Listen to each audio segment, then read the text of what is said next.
ဒီနေ့ကတော့ပေါ့နော်ဒီ research တွေမှာလိုတဲ့knowledge တစ်ခုပေါ့နော်အဲ့တော့ဒီအကြောင်းအရာကိုသိချင်းအပြင်ကိုယ့်ရဲ့ research findings တွေရဲ့ research findings ကိုတွေ့ရတယ်လို့ကိုယ့်ရဲ့ research findings တွေ reliable ဖြစ်လိမ့်မယ်ပေါ့နော်အဲ့တော့အဲ့ဒီအကြောင်းကဘာလဲဆိုလို့ရှိရင် bias ပေါ့အဲ့တော့ research methodology ဒီ lectures တွေထဲမှာဒီသူ့ရဲ့ study design အလိုက်ပေါ့နော်ကြုံတွေ့ရနိုင်တဲ့ bias တွေကိုအနည်းငယ်ပြောခဲ့တယ်ပေါ့နော်ဆိုတော့mostly ပြောပြခဲ့တာကအကုန်လုံးမပြောပြခဲ့ဘူးလို့ထင်တယ်ပေါ့နော်ဆိုတော့သက်ဆိုင်ရာ study design အလိုက်ကြုံတွေ့ရနိုင်တဲ့ဟာတွေဥပမာ selection bias ကိုများသောအားဖြင့်ပြောခဲ့တယ်ထင်တယ်ပေါ့နော်ဆိုတော့ selection bias ရဲ့နောက်တစ်ခုကကြတော့ဒီ researcher bias assessments ပေါ့နော်အဲ့တော့ assessment bias အဲ့လောက်ကိုပဲပြောခဲ့တယ်ပေါ့နော် bias အကြောင်းကိုကြည်ပြင်းမပြောခဲ့ဘူးပေါ့နော်အဲ့တော့ဆိုတော့ဒီမှာအဲ့ဒီဟာလေးကိုနည်းနည်းလေးဒီနေ့ပေါ့နော်အဲ့ဒါလေးကိုနည်းနည်းလေးပြန်ပြီးတော့မှပြောပြမယ်ပေါ့နော်ဆိုတော့ bias အဲ့တော့ bias ကကြတော့ဘယ်သူကလို့များသောအားဖြင့်ဘယ်သူတွေက introduce လုပ်တာလဲဆိုလို့ရှိရင်ဒီဘယ်သူတွေကများသောအားဖြင့်သူ့ကို introduce လုပ်တာလဲဆိုရင်ဒီ investigator ပေါ့နော်ဒါမှမဟုတ် researchers အဲ့တော့ researchers ကများသောအားဖြင့်သူ့ကို introduce လုပ်တယ်ဘာလို့လဲဆိုတော့ researchers ကဒီဟာတွေကိုကောင်းကောင်း control မလုပ်ခဲ့ဘူးဆိုလို့ရှိရင် bias တွေကဒီသူ့ရဲ့ research မှာပါနိုင်တယ်ပေါ့နော်အဲ့တော့အဲ့ဒါနဲ့မတူဘဲနဲ့တခြားဒီအရှိမဒီ participant sample collections တွေလုပ်တဲ့အချိန်မှာဒါမှမဟုတ်ဒီ participants တွေကိုpopulations ကိုယ့်ရဲ့ target ပေါ့နော်ကိုယ့်ရဲ့ target populations တွေကိုရွေးတဲ့အချိန်မှာတုန်းကဒီများသောအားဖြင့် quantitative တွေမှာပေါ့နော် quantitative တွေမှာဘာပြောခဲ့လဲဆိုတော့ဒီ participants ရဲ့ characteristics တွေကို same characteristics နဲ့ same background ကလူတွေကိုရွေးဖို့အများအားပြောတယ်ဘာလို့လဲဆိုတော့ different characteristics နဲ့ဆိုလို့ရှိရင်နောက်ကြုံတွေ့ရနိုင်တဲ့ပြဿနာပါလဲဆိုလို့ရှိရင်အဲ့တော့ကဒီ sample selections တွေမှာတော့ပြောခဲ့ကြတာတွေရှိတယ်အဲ့ဒါဘာလဲဆိုရင်ဒီ sampling or some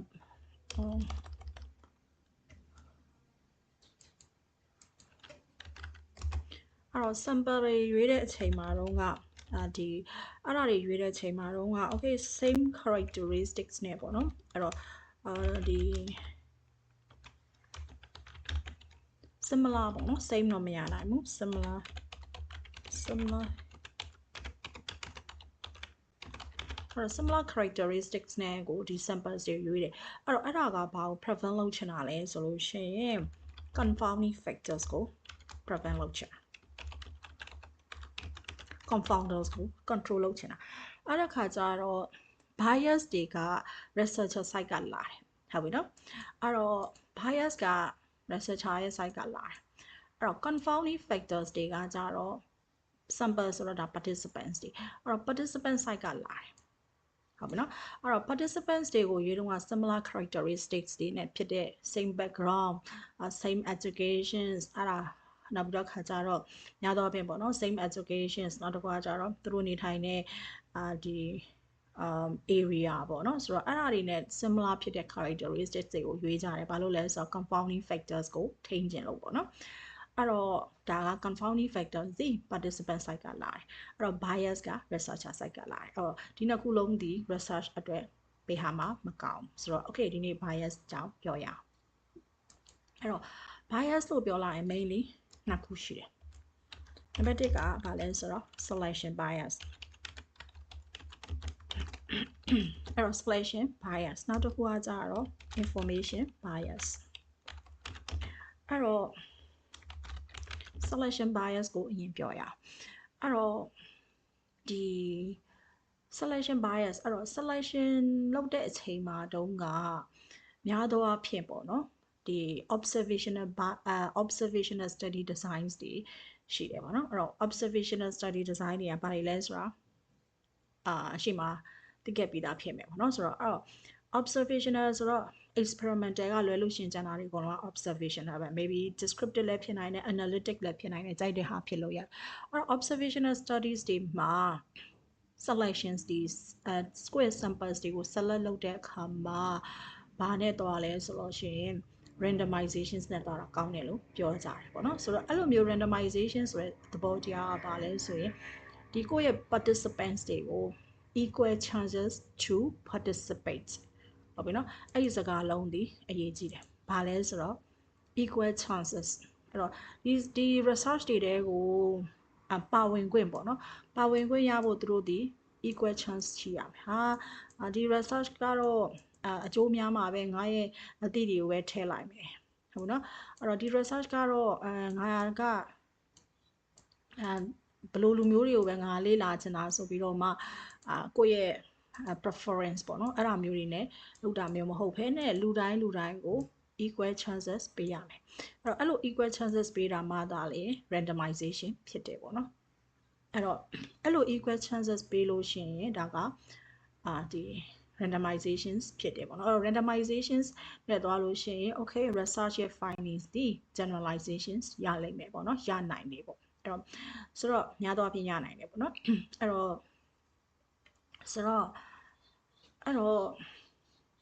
selection bias မှာအဲ့တော့ random selections ကိုပြောကြတယ်အဲ့တော့ random selections မှာဒီဘယ်နှမျိုးရှိသလဲပေါ့နော်အဲ့တော့ random selections မှာက၄မျိုးရှိ၄မျိုး၅မျိုးလောက်ရှိတယ်ပေါ့နော်ဆိုတော့အဲ့ဒါကြားဘူးကြားမယ်ထင်တယ်အဲ့တော့အဲ့ဒါလေးပါနည်းနည်းပြောလိုက်မယ်အဲ့တော့ randomizations မှာ oh my god okay အဲ့တော့ဒီ selection bias ကိုကာကွယ်ခြင်းနဲ့ဆိုရင် randomizations နဲ့သွားမယ်အဲ့တော့ randomizations ရဲ့ means က equal chances ပေးတာပေါ့နော် equal chances to participate okay အဲ့တော့ randomizations ဘယ်နှမျိုးရှိမလဲပေါ့နော်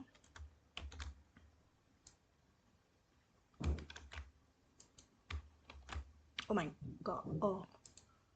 randomizations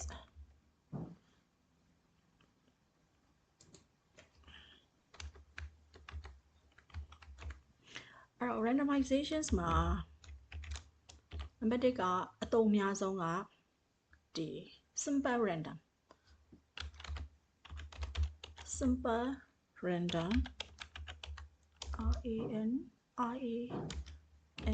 random sampling တော့ simple random ကအသုံးများတယ်ပေါ့နော်အသုံးများတယ်သူကrandomly ရွေးလိုက်တာပေါ့နော်ဥပမာဒီဟိုပါပေါ့နော်ကြိုက်တဲ့ number တစ်ခုကိုကောက်ရွေးလိုက်တာဒါမှမဟုတ်ဥမာ lottery ဥမာ ထီတွေဆိုလို့ရှိရင်လည်းအဲ့လိုပဲလေသိရမလားဒီသူတို့ရဲ့လဲတဲ့ဒီပစ္စည်းထဲမှာ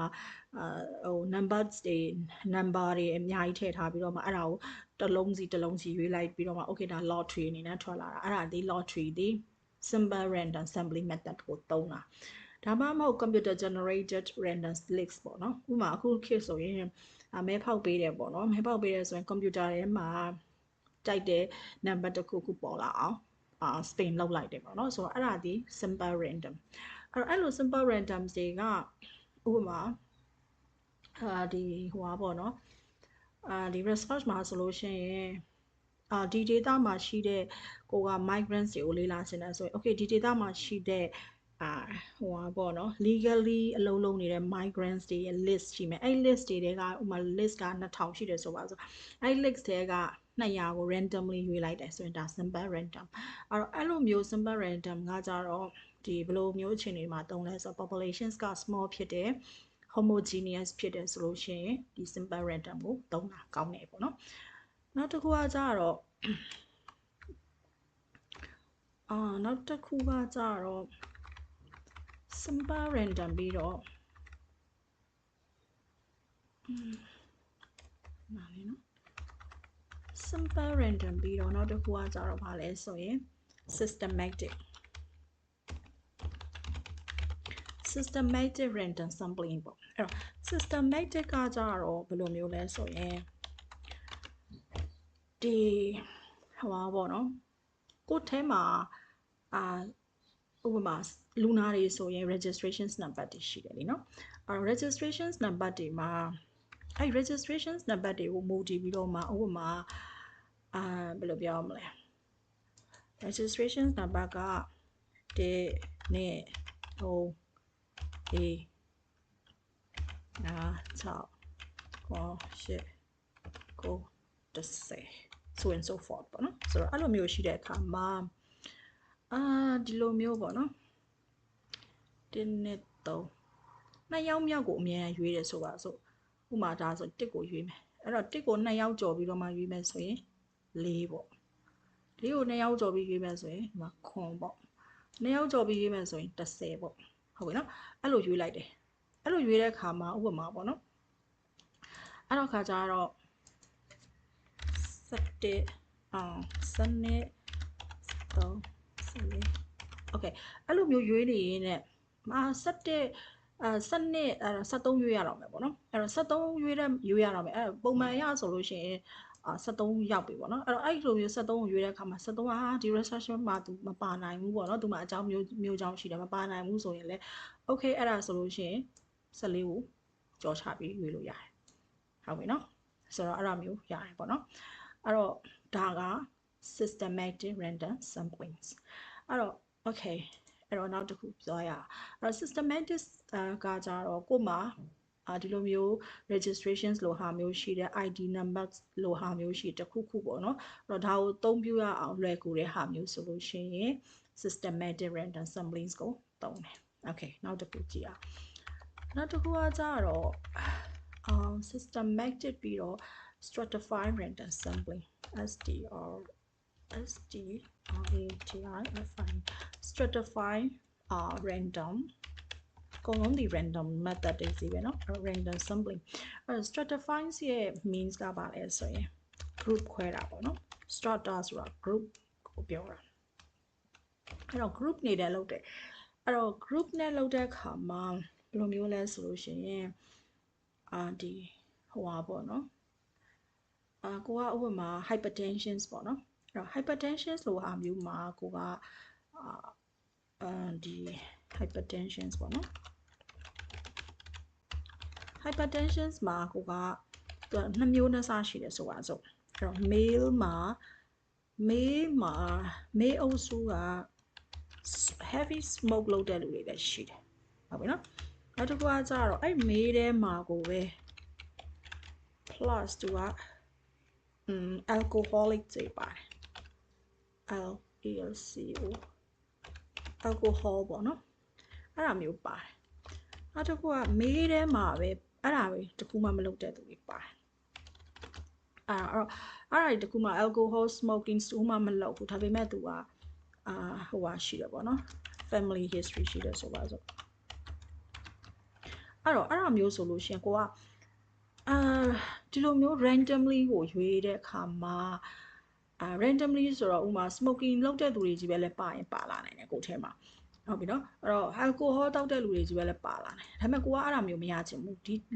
အမျိုးအစား၃မျိုးလုံးပါအောင်ရချင်တယ်ဆိုရင် okay male နဲ့ smoking လုပ်တဲ့လူ male နဲ့ alcohol တောက်တဲ့လူ male ပဲ family history ရှိတဲ့လူအဲ့တော့အဲ့ဒါတွေကိုဥမာဒီလူတွေကိုအကုန်လုံးစုလိုက်တယ်ရအောင်စုလိုက်တယ်အဲ့တော့ဒီလူတွေကို sorry ဒီလူတွေကိုစုလိုက်တယ်ပေါ့နော်အုပ်စုဒီထဲမှာ maybe စုလိုက်တဲ့ခါမှာဆေးလိပ်တောက်ပြီးတော့မှ hypertension ဖြစ်နေတဲ့လူကစုလိုက်တဲ့ခါမှာ20ရတယ်ပေါ့နော်ဒါဘာမှမရွေးသေးဘူးเนาะ alcohol နဲ့ဟွာလုပ်လိုက်တဲ့လူတွေက26ယောက်ရတယ်ဆိုပါစို့ family history နဲ့လူက10ယောက်ရတယ်ပေါ့နော်ဆိုတော့အဲ့လိုမျိုးစုလိုက်တယ်စုပြီးတော့မှဘာလုပ်မလဲဆိုလို့ရှင် okay အဲ့တော့ဒီထဲကနေပြီးတော့မှstratifying random ဆိုရဲအတွက်ဒီထဲကနေပြီးတော့မှ9ရက်ဟုတ်ပြီနော်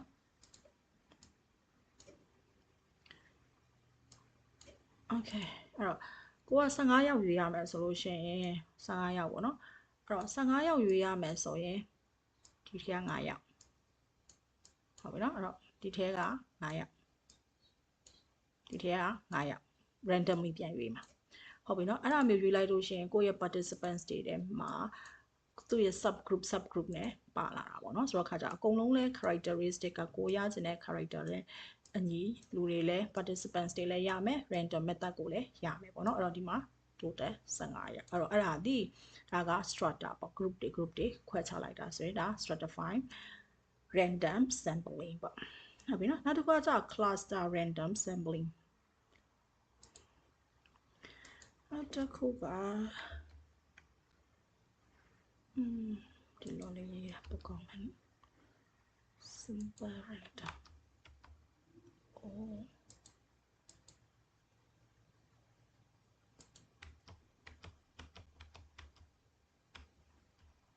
okay နေရာရွှေ့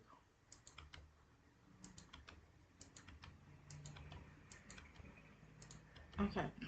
I got stratify. Okay. Around stratify random sampling here. Now the Kuajaro. Now the Kuajaro balance of cluster.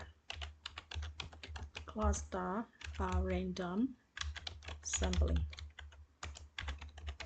Cluster okay, clusters means a diamond, no? Clusters are a suit away. I don't know. The cluster ဆိုတော့ဒီ area ကြီးကဒါကြီးတယ်ကွာအဲ့တော့ဥပမာဒီလိုမျိုးပေါ့နော်ဟာဒီကိုယ့်ရဲ့ research area ကြီးကအရင်ကြီးတယ်ကျေပြန့်တယ်အဲ့တော့ဒီမှာကရွာလေးတရွာဒီမှာတရွာဒီမှာတရွာ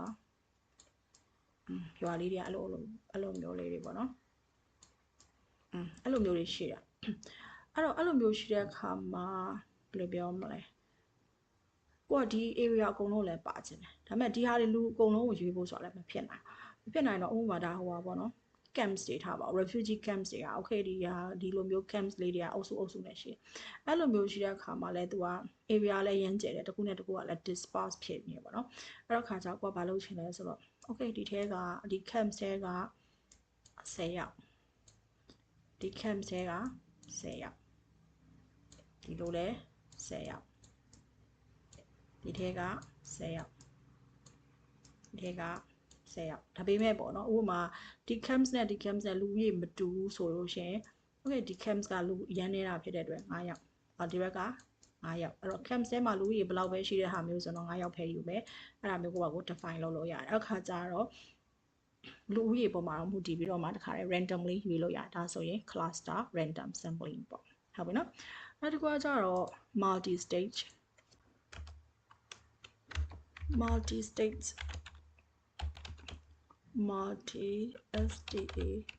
multi-state random sampling အဲ့ဒီဟာမျိုးကကြတော့ခဏနေတော့ cluster လည်း large ပဲအဲ့ဒါကကြတော့ geographically သူက disperse ပေါ့အရင်ပြန့်နှံ့နေတယ်ပေါ့နော်နောက်တစ်ခုကကြတော့ဒီဟာကကြတော့ multi-state random sampling ကကြတော့များသောအားဖြင့် national level တွေ regional level တွေပေါ့နော်ဟိုဟာပေါ့မြန်မာတနိုင်ငံလုံးမှာကိုကလှုပ်ချင်တဲ့ဟာမျိုးဒါမှမဟုတ်ဒီ region ပေါ့နော်ဟိုမှာ Asia SE Southeast Asia region မှာလုံးမယ်ဆိုတဲ့ဟာမျိုးဆိုရင်သူကခဏနေတော့သူ့ထက်ပိုပြီးတော့သူကကျဲပြန့်သွားတာပေါ့နော်ဆိုတော့ခါကြအဲ့အမျိုးမှာဆိုရင် multi state random samplings ကိုသုံးတယ်ဆိုတော့ဥပမာကိုက research ကိုဟိုပါပေါ့နော်ဥပမာချင်းရိုင်း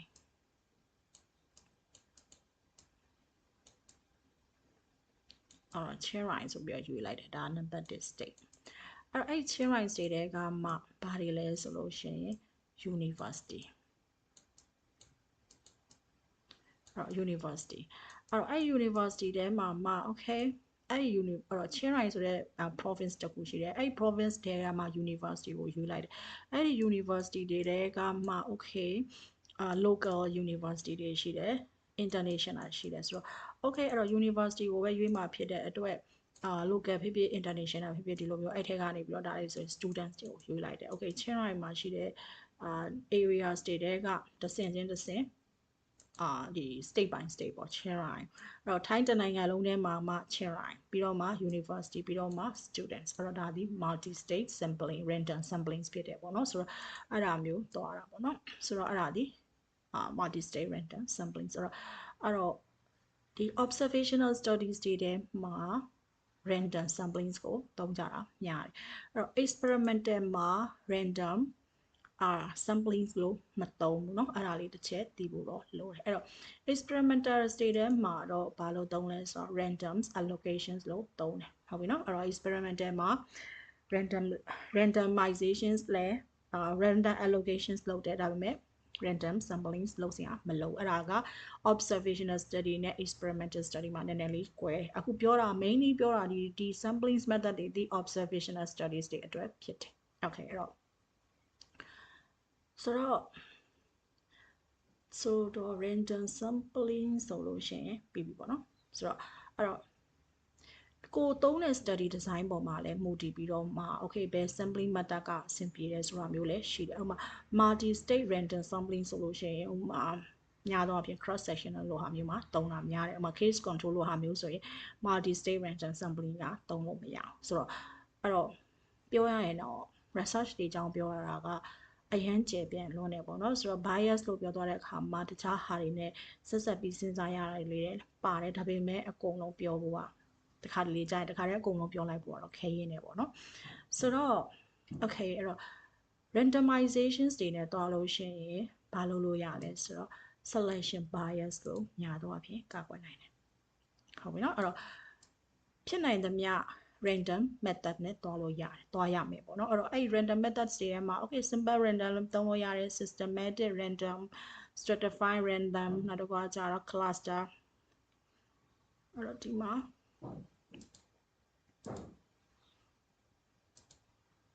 အဲ့တော့နံပါတ်1က simple random နောက်တစ်ခါကျတော့ systematic random နောက်တစ်ခါ stratified random နောက်တစ်ခါကျတော့ cluster random နောက်တစ်ခါ multi state random okay အဲ့တော့5မျိုးခွဲလို့ရတယ်အဲ့ထဲကကိုကြိုက်တဲ့ဟာသုံးလို့ရတယ်အဲ့တော့ selection bias ဒီ randomizations ဒီလုပ်ခြင်းအပြင်ဒီ bias ကိုကာကွယ်နိုင်တယ်ဆိုတော့ okay အဲ့တော့ randomization မသုံးခဲ့ဘူး observational studies တွေမှာ randomization method တွေကတခုခုမသုံးခဲ့ဘူးဆိုရင်ကိုယ့်ရဲ့ research ဒီ selection bias chances များသွားပြီပေါ့နော်ဆိုတော့ okay အဲ့တော့ number 1က selection bias ကြောင်းပြောပြသွားနောက်တစ်ခါကျတော့ information bias အဲ့တော့ information bias တွေထဲမှာကအများကြီးပါတယ်ပေါ့နော်အဲ့တော့ number 1က information bias တွေထဲမှာ number 1ပါတာ recall bias အဲ့တော့ recall bias ကဒီ epidemiology studies တွေမှာပဲဖြစ်ဖြစ်ဒီဘယ်လိုပြောမလဲဒီ research တွေမှာပဲဖြစ်ဖြစ်ပေါ့နော်အဲ့ဒါတွေဒီbias တွေပေါ့နော်အဲ့တော့ bias တွေဒီ error အနေနဲ့ဒီinvestigators တွေ researchers တွေက introduce လုပ်တယ်ပေါ့နော်အဲ့တော့ recall bias ကဘယ်မှာ common ဖြစ်တာလဲဆိုလို့ရှိရင်information bias တွေထဲမှာသူနာမည်လည်းကြီးတယ်ပို့ပြီးတော့မှ important information bias လည်းဖြစ်တယ်ဟုတ်ပြီနော်အဲ့တော့အကြောင်းမို့ပထမဆုံးရေးလိုက်တယ်အဲ့တော့ recall bias ကဘယ်အချိန်မှာတွေ့ရတတ်တာလဲဆိုရင် data collections မှာတွေ့ရတယ်အဲ့တော့ data collections တွေကဘယ်လိုမျိုး data collection state တွေမှာလဲဆိုရင် of past experience အဲ့တော့ past experience တွေကို data collect လုပ်ပြီးအဲ့တော့များသောအားဖြင့် cross sectionals တွေမှာ past experience အကြောင်းတွေကိုပြန်မေးတဲ့ဟာမျိုးတွေရှိတယ် definitely ကတော့ case control မှာ case control ဒီ outcomes ရှိပြီးသား outcomes ကနေ retrospective သွားတာဖြစ်တဲ့အတွက် definitely recall bias ကိုတွေ့နိုင်တယ်နောက်တစ်ခါကျ cohort မှာဆိုရင်လည်း retrospective cohort မှာ okay သေချာပါ past experience တွေကိုမေးတာဖြစ်တဲ့အတွက် recall bias ကမဖြစ်ကြုံတွေ့ရနိုင်တယ်ပေါ့နော်ဆိုတော့ past experience တွေကို data collect လုပ်တဲ့အခါမှာ recall bias ကိုကြုံတွေ့ရနိုင်တယ်အဲ့တော့ဒီဟိုပါပေါ့နော်အခုကCA lens ဖြစ်နေတာဆိုပါစို့အဲ့တော့ CA lens ဖြစ်နေတဲ့အချိန်မှာလွန်ခဲ့တဲ့ဒီ CA lens ကိုပြန်ပြီးတော့ retrograde ပြန်ပြီးတော့မှသူ့ရဲ့ exposures တွေ experience တွေကိုမြင်တဲ့အခါမှာဒီ CA lens တခုယောဂတခုဖြစ်ဖို့သူရဲ့ natural histories of disease က10 years ဆိုပါစို့ဟုတ်ပြီနော်အဲ့တော့အခုကသူက CA lens ဖြစ်နေပြီ ဟုတ်ပြီနော်အဲ့တော့ CA-lens ဖြစ်နေတဲ့အခါမှာokay CA-lens ပြတာနည်းနည်းရှင်းရတယ်နည်းနည်းလေးမမြင်တတ်ဘူးဖြစ်တယ်ဆိုတော့ဟိုဟာလောက်ကြည့်အောင်diabetes ပေါ့နော်အဲ့တော့ diabetes ဖြစ်ဖို့ရာကသူ့ရဲ့ natural histories of disease ကဥပမာ diabetes တခုဖြစ်လာဖို့ယောဂတခုဖြစ်လာဖို့ဒီ incubation period ပေါ့ဒါမှမဟုတ် natural histories of disease ကmaybe 9နှစ်ဆိုပါစို့9နှစ်ကြာတယ်ပေါ့နော်9နှစ် HA ဖြစ်တယ်ဆိုရင်အဲ့တော့ diabetes တခုဖြစ်လာယောဂတခုဖြစ်လာဖို့သူ့ရဲ့ exposure သူ့ရဲ့ experience တွေကတခုတည်းတော့ဟုတ်မှာမဟုတ်ဘူးပေါ့နော်အဲ့ဒါခါကျတော့သူ့ရဲ့ maybe lifestyle ဟုတ်ပြီနော် lifestyle lifestyle တွေထဲမှာ okay သူရဲ့ eating habits တွေပါမယ်နောက်တစ်ခါကျတော့နောက်တစ်ခါကျတော့သူရဲ့ exercise experience တွေပါမယ်နောက်တစ်ခါကျတော့ stress အဲ့တော့ lifestyle တွေမှာထည့်ခြင်းလည်းရတယ်တသက်သွားခြင်းလည်းရတယ်အဲ့ဒါတွေပါနိုင်တယ်နောက်တစ်ခါကျတော့ genetics ဟလာ family history ရှိတဲ့ဟာမျိုးတွေပါနိုင်တယ်နောက်တစ်ခါကျတော့အဲ့တော့များသောအားဖြင့် lifestyle factors တွေထဲမှာပါနိုင်တယ်ပေါ့နော်နောက်တစ်ခါကျတော့သူရဲ့others underlying disease ကတော့ okay underlying disease ကတော့ diabetes ဖြစ်ဖို့မပေးပါဆိုတော့ခါကြတော့ okay အဲ့ဒါမျိုးတွေပါနိုင်တယ်အဲ့တော့ lifestyle ထဲမှာကိုပဲကိုကဟိုခဏနေရပြောတယ် diet ကြောင်းမေးမယ်ဟုတ်ပြီနော် diet အကြောင်းမေးလို့ရနိုင်တယ်နောက်တစ်ခါကျတော့သူရဲ့ဒီ sedentary ပေါ့နော်ဥမာ exercise လို့ဟာမျိုးအကြောင်းမေးမယ်ဆိုတော့ခါကြတော့လွန်ခဲ့တဲ့9နှစ်လောက်ကdiet အကြောင်းမေးတဲ့အခါမှာကိုတောင်မှပေါ့နော်လွန်ခဲ့တဲ့3-4-5ရက်ကစားခဲ့တဲ့diet အကြောင်းကိုအတိအကျပြောနိုင်ဖို့ခဲရင်တက်တယ်ပေါ့နော်ဆိုတော့ခါကြတော့ okay လွန်ခဲ့တဲ့9နှစ်ဒါတောင်မှ diabetes လို့ဟာမျိုး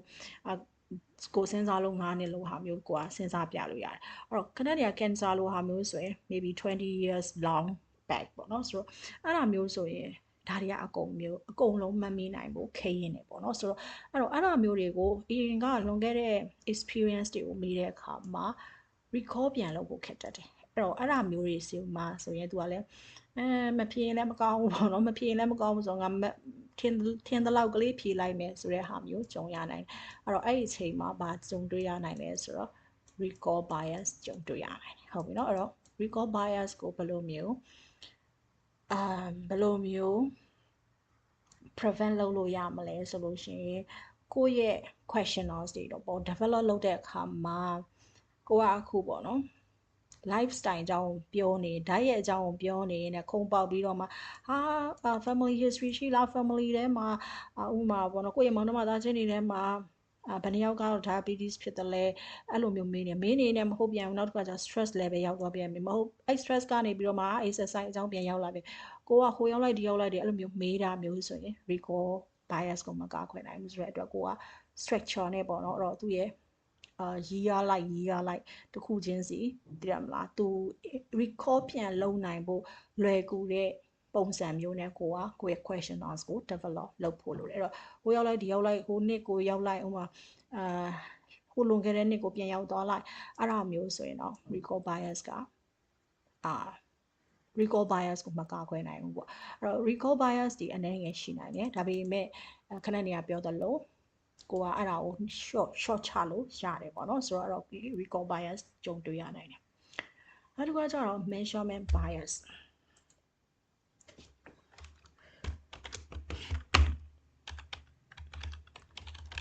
အဲ့တော့ measurement bias ကကြတော့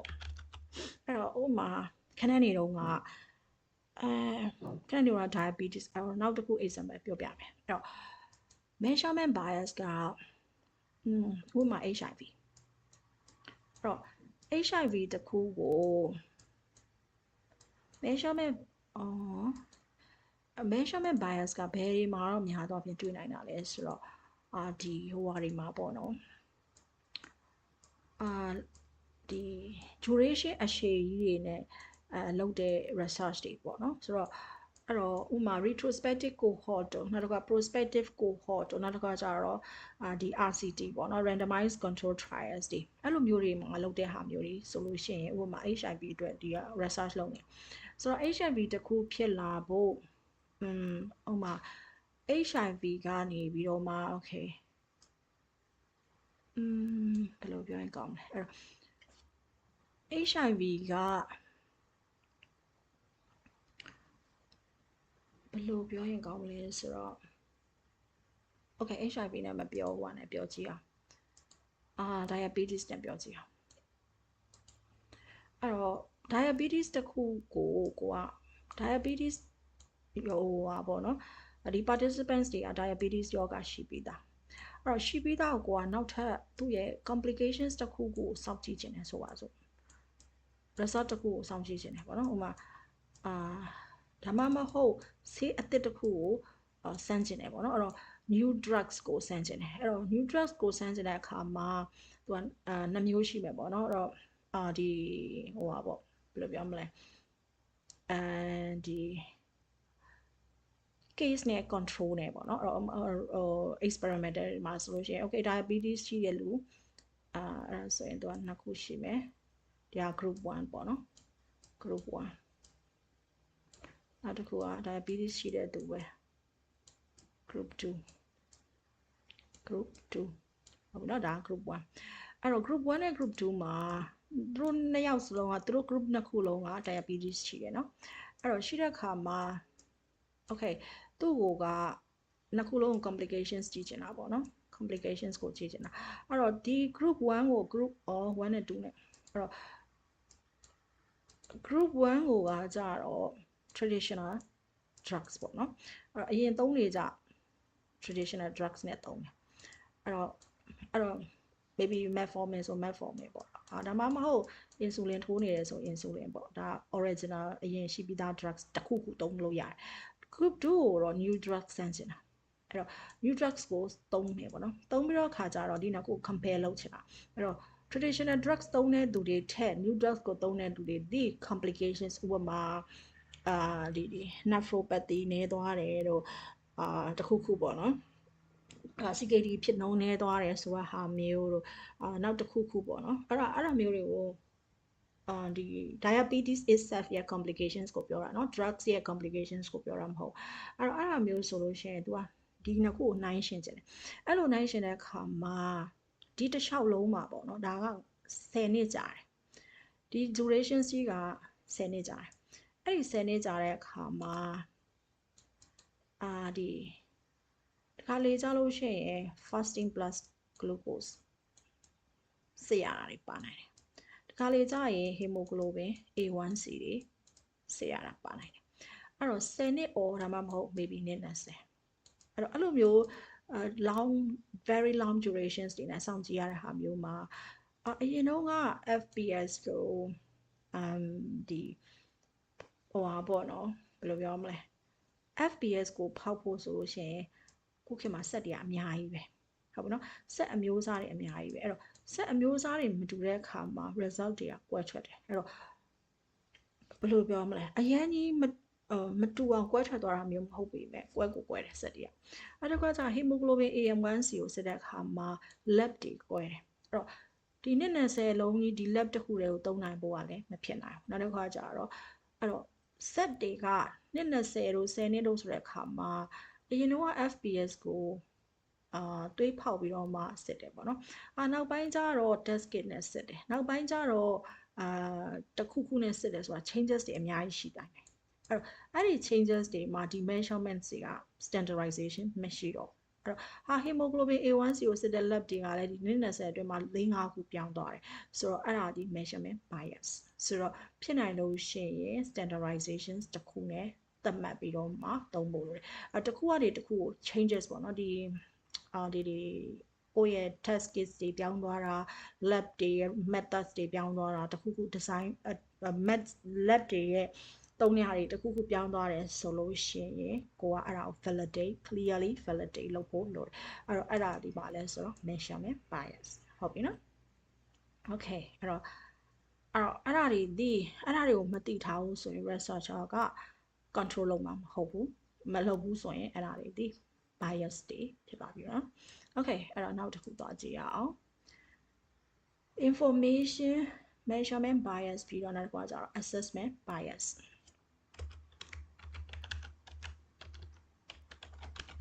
assessment bias အဲ့တော့ assessment bias ကကြတော့အဲ့ဒါကဘာတူလဲဆိုတော့များသောအားဖြင့်researchers ပေါ်တာမှမဟုတ်ဒီ research ကို interview တဲ့သူ interviewer ပေါ့ interviewers or maybe ဆရာဝန်လည်းဖြစ်နိုင်တယ်data collections လုပ်တဲ့သူတွေလည်းဖြစ်နိုင်အဲ့တော့ဥပမာကိုကဟိုပါပေါ့နော်ဒီကိုကဟိုပါပေါ့ case control study design မှာကိုက HIV ဖြစ်တဲ့outcomes ဖြစ်ပြီးသားပေါ့နော် outcomes တည်ပြီးသား HIV သူကဖြစ်ပြီးသားအဲ့တော့ HIV ဖြစ်တဲ့သူတွေကိုကိုကcase ရှိတယ် control ရှိတယ်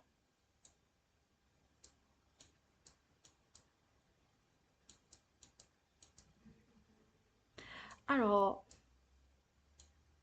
ဒီ HIV outcomes တခုဖြစ်ဖို့ရအတွက်သူ့ကို exposure တူတဲ့သူတွေပေါ့နော်အဲ့တော့ exposure တူတဲ့သူတွေကိုကလမ်းပြီးတော့မှမေးတဲ့အခါမှာအဲ့တော့အဲ့ဒီထဲမှာကိုကresult ကိုတည်ပြီးသား result ကိုတည်ပြီးသားဆိုတဲ့အခါကျတော့ဒီ result တည်ပြီးသားလူတွေကိုကိုက questions တွေမေးတယ်ပေါ့နော်မေးတဲ့အခါကျတော့ okay ကိုကဆရာဝန်လည်းဖြစ်တယ်ကိုကဒီအကြောင်းတွေကိုလည်းတည်ပြီးသားပေါ့နော် root ဒီ transmissions route တွေကိုတည်ပြီးသားဆိုတော့ okay HIV ဖြစ်ဖို့ရာက okay sexual transmissions ကနေအများဆုံးကူးတယ်ဆိုတာရှိမယ်ဒီကွာကျတော့ IVDU ပေါ့နော် IVDU ကနေကူးနိုင်တာရှိနိုင်တယ်ဒီကွာကျတော့ blood transfusions ကနေကူးနိုင်တာရှိနိုင်တယ်အဲ့တော့များသောအားဖြင့်ဒီ route တွေကလာဆိုတော့များသောအားဖြင့်အဲ့တော့ common ဖြစ်တာ sex ဒီ sexual transmissions ကဆိုတော့ကိုက HIV ရှိတဲ့လူကိုတည်ပြီးသားဆိုတော့ခါကြတော့ questions တွေမေးတဲ့အခါမှာနေကဒီ multiple sex partners တွေနဲ့ရှိခဲ့တယ်မဟုတ်ဘူးလားတို့အဲ့ဒီကနေရဆေးသုံးခဲ့တာမဟုတ်ဘူးလားဆေးသုံးတဲ့အခါမှာနေကဒီ steroid မဖြစ်တဲ့ဒီဟိုဟာတွေနဲ့တုံးပြီးတော့မှလုပ်ခဲ့တာမလားစသဖြင့်အဲ့လိုမျိုးဘယ်လိုပြောမလဲquestions တွေက bias ဖြစ်နေပြီအဲ့တော့ HIV မရှိဘူးဆိုတော့သိတဲ့လူတွေမရှိဘူးဆိုတော့လည်းတချို့ဒီဟိုမှာကွာတည်ပြီးသားဆိုအဲ့လူတွေကြားလို့ရှင်ဒီ questions တွေကိုသူကွာ stress လုပ်ပြီးမမေးတော့ဘာလို့လဲဆိုတော့ तू ကမရှိဘူးဆိုတာကွာသိတာပေါ့နော်သိတဲ့ခါကျတော့အဲ့ဒီမှာ interview လုပ်တဲ့အချိန်မှာ assessment bias တွေဖြစ်သွားပြီအဲ့ဒါက researchers တွေရဲ့အမှားပေါ့နော်အဲ့တော့ခါကျတော့ okay ရှိတယ်မရှိဘူးဆိုတဲ့ဒီ participants တွေကို assess လုပ်နေတဲ့အချိန်မှာအဲ့လိုမျိုးတည်တာထင်ရှားတဲ့ questions မျိုးတွေလုပ်လို့မရဘူးအဲ့ဒါဒီ participants ဒီ interviewers တွေမှားတတ်တဲ့ assessment bias ပေါ့နော် okay အဲ့ဒါကကြတော့ဒီအဲ့ဒါကကြ literature review bias အဲ့ဒါကများသောအားဖြင့်အခုဆိုရင်ဒီကျမရဲ့ research မှာကျမကဒီချင်းရိုင်းဒီ northern Thailand ရဲ့ migrants တွေကိုmigrants တွေရဲ့ TB assessments ဟာကို assessments ပေါ့နော်အဲ့လို assessments health service ကိုလုပ်တဲ့ဟာမျိုးမှာဆိုရင် okay တကယ်တမ်းကျတော့ချင်းရိုင်းရဲ့ဒီ health system ပေါ့နော်ချင်းရိုင်းရဲ့ထဲမှာရှိတဲ့ဒီTB ပေးတဲ့ service ပေါ့နော် TB treatments တွေကိုပေးတဲ့ service တွေအကြောင်းကိုလေ့လာတဲ့အခါမှာဒီသူတို့ရဲ့ဒီ professional level မှာဘယ်လိုပုံစံနဲ့သွားတယ်ဆိုတဲ့ဟာမျိုးကိုလေ့လာဖို့ကအကောင်းဆုံးက Thai literature တွေကိုဖတ်ဖို့လိုတယ်ဟုတ်ပြီနော် Thai ထိုင်းဘာသာစကားနဲ့ရေးထားတဲ့ literatures တွေရှိတယ်နောက်တစ်ခါကျတော့သူတို့ရဲ့ website တွေမှာရှိတယ်နောက်တစ်ခါကျတော့တချို့ grade literatures တွေပေါ့နော် publish မလုပ်ထားဘူးသူတို့ရဲ့ဒီ departments တွေကထုတ်ထားတဲ့ grade literatures တွေရှိတယ်အဲ့တော့အဲ့ဒါတွေကိုမဖတ်နိုင်ဘာလို့လဲဆိုတော့ကိုမထိုင်းစာမတက်တာဆိုတော့ခါကျတော့အဲ့တော့ literatures တွေ review လုပ်တဲ့အခါမှာကျမအနေနဲ့ Thai literatures တွေကိုမဖတ်နိုင်အဲ့တော့အဲ့ဒါဒီပါလဲဆိုတော့ literature review bias ဟုတ်ပြီနော်အဲ့တော့ဘာတွေပဲဖတ်လိုက်လဲဆိုတော့ English only literatures ကိုပဲဖတ်လိုက်တယ်အဲ့ဒါကိုလည်းမဖတ်နိုင်ဘူးဆိုတဲ့ဟာကိုလည်းကိုက တနေရာမှာ acknowledge လုပ်လိုက်တယ်ဘာလို့လဲဆိုတော့ဖတ်မဖတ်တတ်တာဟုတ်ပြီနော်ဆိုတော့အဲ့ဒါဒီ literature review bias အဲ့တစ်ခုကကြတော့နောက်တစ်ခါကျတော့ဗာလဲဆိုတော့ publications bias အဲ့တော့ publications bias က publish လုပ်ချင်တယ်အဲ့တော့ publish လုပ်ချင်တဲ့အခါကျတော့ significance ဖြစ်တဲ့အကြောင်းကိုပဲပြောရမှာပေါ့ပြောချင်တာပေါ့နော်ဒီ researchers က significance မဖြစ်တဲ့အကြောင်းအရာတွေကို ignore လုပ်လိုက်တယ်ဆိုရင်ဒါ publication purpose အတွက်လုပ်တာဖြစ်တဲ့အတွက်ဒါဒီ publications bias ပေါ့နော်ဆိုတော့အဲ့တော့များသောအားဖြင့်ဒီဟာတွေပေါ့နော်ဆိုတော့အဲ့ဒီ bias တွေရှိတယ်ဒါပေမဲ့အဲ့ဒီ bias တွေထဲမှာ most important ဒီဟာကဗာလဲဆိုတော့ recall bias ကအဲ့ထဲမှာအရေးကြီးတယ်နောက်တစ်ခါကျတော့ခဏခဏလေးကြုံရတယ်ပေါ့နော်အဲ့တော့ recall bias ကပို့ပြီးတော့မှအရေးကြီးတယ်ပေါ့နော်ဆိုတော့ okay အဲ့တော့ဒါဒီဒီ research တွေမှာကြုံတွေ့ရတယ်အဓိကကြုံတွေ့ရတယ် bias နှစ်မျိုးပေါ့ဆိုတော့အဲ့တော့ဒီ bias နှစ်မျိုးကဘယ်လိုမျိုး control လုပ်မလဲအဲ့တော့ဒီ bias တွေရှိတယ်ဆိုရင်ကိုယ့်ရဲ့ဒီ research findings တွေဒီ reliable မဖြစ်တော့ဘူးအဲ့တော့ observational study တွေမှာဆိုရင် generalizations နေတော့လိမ့်မယ်ပေါ့နော်ဆိုတော့ okay အဲ့တော့ဒီနေ့ဆိုလို့ရှိရင် bias ကဘာလဲအဲ့တော့ bias အမျိုးအစားတွေပြောပြသွားပြီပေါ့နော်ဆိုတော့ဒီ research edit အတွက်အရေးကြီးတဲ့ဒီ knowledge ကိုရသွားလိမ့်မယ်လို့ယူဆတယ်ပေါ့နော်